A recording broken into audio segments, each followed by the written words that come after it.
Friends, मैं मंजू शर्मा और मैं आप लोगों को आज एकादशी व्रत की कथा सुनाती हूँ, जो कि आज पुत्रदा एकादशी है। पुत्रदा एकादशी जो है उसका बहुत ज़्यादा महत्व है, पर बिना कथा सुने इसका व्रत करना व्यर्थ है, क्योंकि व्रत करते हैं अगर हम तो हमें कथा अवश्य सुननी चाहिए। और अगर किसी कारणवश आप कथा व्रत नहीं कर पाते हैं तो कथा तो सुन ही सकते हैं।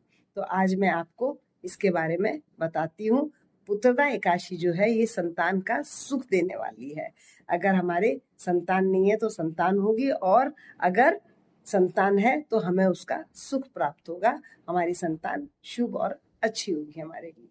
तो आइए जानते हैं इसकी व्रत कथा का क्या महत्व है। हिंदू धर्म में एकादशी का विशेष महत्व माना जाता है। साल में 24 एकादशी आती हैं। जिस साल में एक अधिक महीना होता है तब 26 एकादशियां हो जाती है, वरना 24 होती हैं। 13 शुक्ल पक्ष में, 12 शुक्ल पक्ष में और 12 कृष्ण पक्ष में। इस तरह से 24 एकादशियां आती हैं। तो हम बात करते हैं पुत्रदा एकादशी की। ये श्रावण मास के शुक्ल पक्ष में पड़ती है, इसीलिए इसको पुत्रदा एकादशी कहा गया है, जो कि आज ये 5 अगस्त को इस साल में पड़ रही है। वहीं इस दिन रवि और गज लक्ष्मी का भी राजयोग बन रहा है। और जानते हैं इससे जुड़ी हुई व्रत कथा क्या है। कृपया करके आप सभी लोग ध्यान से सुनिएगा।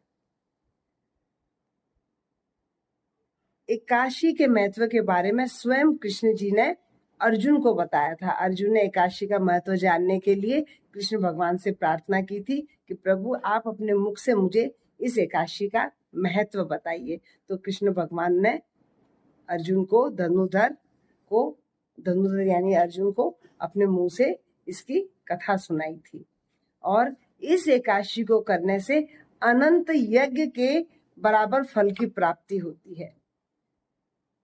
तो हम इतनी जो एकादशी का व्रत है, आप ये खुद सोचिए कि अनेकों यज्ञ करते हैं, उसके बराबर सिर्फ एक एकादशी का व्रत है।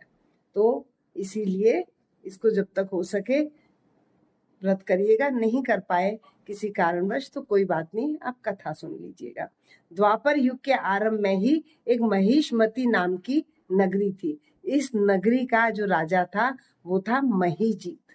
महीजीत नाम का राजा जो था वो बहुत ही शांति प्रिय और धर्म प्रिय था।